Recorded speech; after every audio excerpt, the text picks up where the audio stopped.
تو کالا تھا لیکن سونا دل تھا بلال حبشی کا۔ ابو لہب کا چہرہ تو چمکتا تھا، اسی لیے اس کو ابو لہب کہا گیا، انگارے کی طرح چمکتا ہوا چہرہ، لیکن اس کا دل کالا تھا۔ تو وہاں چہرے نہیں دیکھے جاتے، وہاں دل دیکھے جاتے ہیں۔ الا من اتى اللہ بقلب سلیم، وہاں دیکھا جاتا ہے قلب سلیم کے ساتھ کون آیا۔ دل کی ستھرائی، دل کی عفت، دل کی پاکیزگی۔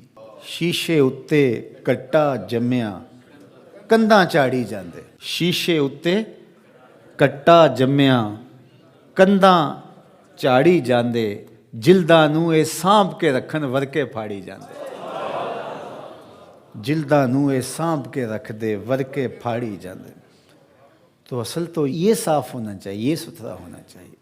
میرے اور آپ کے آقا و مولا حضور ختم المرتبت صلی اللہ علیہ وآلہ وسلم، ہمارے ماں باپ ان پہ قربان، کثرت کے ساتھ ایک دعا مانگتے تھے، یا مقلب القلوب ثبت قلبی علی دینک، اے دلوں کو پھیرنے والے میرے دل کو اپنے دین پہ ثابت رکھنا۔ ام المومنین رضی اللہ تعالیٰ عنہ فرماتی ہیں کہ میں نے حضور علیہ السلام سے پوچھا کہ حضور اسلام لانے کے بعد بھی اس کی ضرورت ہے کہ یہ اللہ کی بارگاہ میں عرض کریں؟ تو آقا کریم نے ارشاد فرمایا کہ دل رحمان کی 2 انگلیوں کے درمیان ہے، وہ جس طرف چاہے پلٹ دے، بے نیاز ہے۔ تو اس لیے ہر وقت اس سے مانگنا چاہیے، اللہ میرا دل سلامت رہے، دین پر قائم رہے۔ ورنہ ہم دیکھتے ہیں کتنے لوگ ہیں بظاہر اچھے ہوتے ہیں لیکن انجام بخیر نہیں ہوتا۔ انما الاعمال بالخواتیم، اعمال کا دار و مدار حسن خاتمہ پہ ہے۔ خاتمہ کیسا ہوتا ہے؟ حضرت سہل بن سعد الساعدی رضی اللہ تعالیٰ عنہ فرماتے ہیں کہ ایک غزوہ میں ایک مالدار شخص بڑی بے جگری سے لڑ رہا تھا، اس جرت سے لڑ رہا تھا کہ ہمارے دل میں آیا کہ کیا بات ہے۔ آقا کریم علیہ السلام نے دیکھا تو فرمایا جس نے اہل جہنم میں سے کسی کو دیکھنا ہوتے سے دیکھ۔ بڑی حیرت ہوئی۔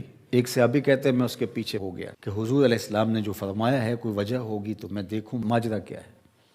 تو کہتے ہیں جب وہ لڑتے لڑتے زخمی ہو گیا تو اس نے اپنی ہی تلوار کو اپنے سینے میں یوں رکھ کر کے اپنا وزن اس اوپر ڈال دیا اور 2 کندھوں کے درمیان سے تلوار ادھر نکل گئی اور یوں خودکشی کر لی۔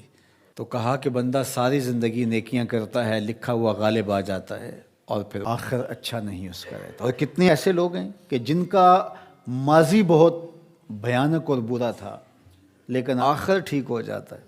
تو اس لیے ہمیشہ اللہ سے انجام بخیر کی دعا مانگو۔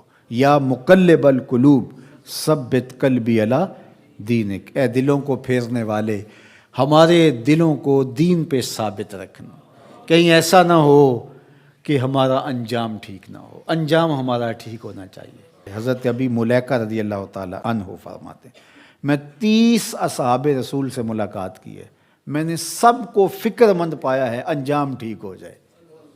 جنہوں نے اپنی آنکھوں سے حضور کو دیکھا وہ بھی ڈر رہے ہیں ہمارا انجام ٹھیک ہو جائے۔ رنگا رنگ سہیلیاں پرن کڑے، پر پریا اس دا جانیے جس دا توڑ چڑھے۔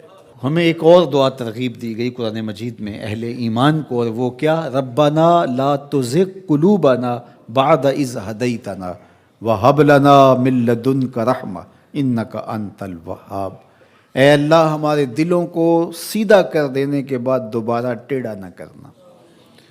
یہ دل سیدھے ہیں تو سیدھے ہی رہیں، یہ کبھی دوبارہ ٹیڑھے نہ ہوں۔ یہ نرم ہیں تو نرم ہی رہیں، کہیں پتھر نہ ہو جائیں۔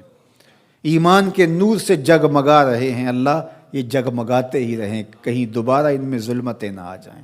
لا تزغ قلوبنا بعد اذ ہدیتنا، ہمارے دلوں کو سیدھا کر دینے کے بعد دوبارہ ٹیڑھا نہ کر دینا۔ وَهَبْ لَنَا مِن لَدُنْكَ رَحْمَةً، اور ہمیں اپنی جناب سے رحمتیں عطا کر دے۔ اِنَّكَ أَنْتَ الْوَهَّابُ، تو وہاب ہے، اپنے کرم سے اپنے فضل سے ہمیں مالا مال فرما دے۔ تو میری دعا ہے اپنے لیے سب سے پہلے اور آپ سب کے لیے اور اپنے جملہ دوستوں کے لیے، پیر بھائیوں کے لیے، سب ملنے والوں کے لیے کہ اے اللہ ہم سب کو ہمیشہ ثابت قدم دین پہ رکھنا، آخری ہچکی تیرے نام پہ آئے، تیرے محبوب کی غلامی میں آئے، ہم سب کا خاتمہ ایمان پہ۔ ایک ایک کر کے دوست ہم سے جدا ہو رہے ہیں، ہم بھی اس دنیا پہ مستقل رہنے والے نہیں ہیں، کوچ کر جانے والے ہیں۔